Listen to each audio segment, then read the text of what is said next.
जय श्री राम दोस्तों आपने भीष्म पितामह के बारे में जरूर सुना होगा। और दोस्तों महाभारत के युद्ध में भीष्म पितामह का मृत्यु हो गया। भीष्म पितामह भी एक अपने आप में महायोद्धा था। फिर भी दोस्तों महाभारत के युद्ध में भीष्म पितामह की मृत्यु हो गई। आज हम आपको इस वीडियो में बताएंगे भीष्म पितामह की मृत्यु के बारे में बहुत सारे ऐसे रहस्य जिसे अभी भी बहुत सारे लोग नहीं जानते हैं। दोस्तों आपको यह जानकर हैरानी होगा कि भीष्म पितामह भी कोई साधारण योद्धा नहीं था। भीष्म पितामह भी एक महान योद्धा था जिसे हरा पाना नामुमकिन था। फिर भी भीष्म पितामह को छल से मारा गया। तो चलिए इस वीडियो में आपको बताएंगे कई ऐसे कारण जिससे भीष्म पितामह की मृत्यु हो गई। और दोस्तों आपको यह जानकर बहुत हैरानी होगा कि भीष्म पितामह जब सरसैया पर लेटे हुए थे तो वो अपना प्राण क्यों नहीं त्यागते थे, जबकि वो चाहते तो अपना प्राण तुरंत त्याग देते, लेकिन फिर भी अपना प्राण नहीं त्यागे। इसके पीछे भी कई कारण है, आज आपको पता चलेगा। तो वीडियो थोड़ा लंबी होगा पर दोस्तों आपको भीष्म पितामह के बारे में बहुत सारे रहस्य पता चल जाएगा। दोस्तों आपको यह जानकर बहुत हैरानी होगा, भीष्म द्वारा बड़े पैमाने पर पांडवों की सेना को मार देने से घबराए पांडव पक्ष में भय फैल जाता है।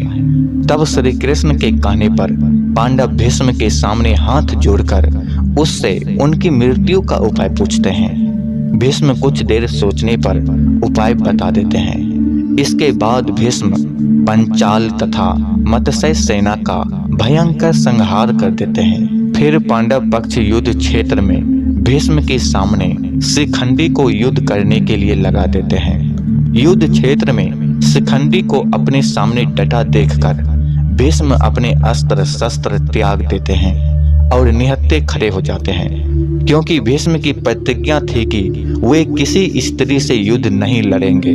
भीष्म ने कृष्ण पर युद्ध धर्म के विरुद्ध आचरण करने का आरोप लगाते हुए एक स्त्री पर वार करने से मना कर अपना धनुष नीचे रख दिया।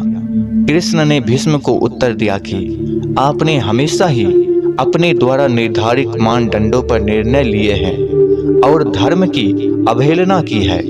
आज भी उन्हीं मानदंडों पर वे शिखंडी को स्त्री बता रहे हैं, जिसका पालन उसके पिता ने पुरुष की तरह किया है और उसके पास यक्ष का दिया हुआ पुरुष लिंग भी है।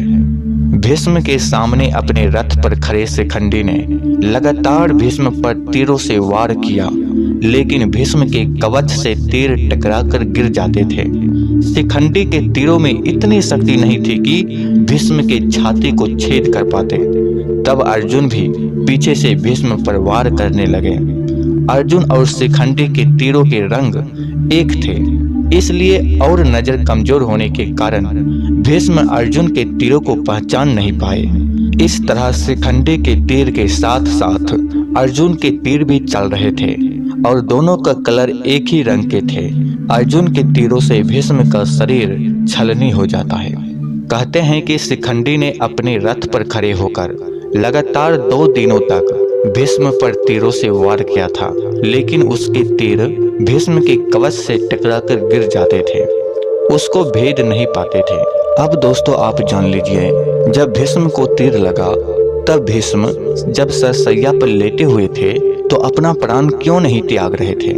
इसके पीछे एक कारण है। जब भीष्म सरसैया पर लेटे हुए थे तब भी प्राण नहीं त्याग रहे थे, जबकि उनका पूरा शरीर तीर से छलनी हो जाता है। फिर भी वे इच्छा मृत्यु के कारण मृत्यु को प्राप्त नहीं होते हैं। भीष्म यह भली भांति जानते थे कि सूर्य के उत्तरायण होने पर प्राण त्यागने पर आत्मा को सन्मति मिलती है और वे पुनः अपने लोक जाकर मुक्त हो जाएंगे। इसलिए वे सूर्य के उत्तरायण होने का इंतजार करते हैं। भीष्म ने बताया कि वे सूर्य के उत्तरायण होने पर ही शरीर छोड़ेंगे, क्योंकि उन्हें अपने पिता संतानों से इच्छा मृत्यु का वर प्राप्त है और वे तब तक शरीर नहीं छोड़ सकते जब तक कि वे चाहे।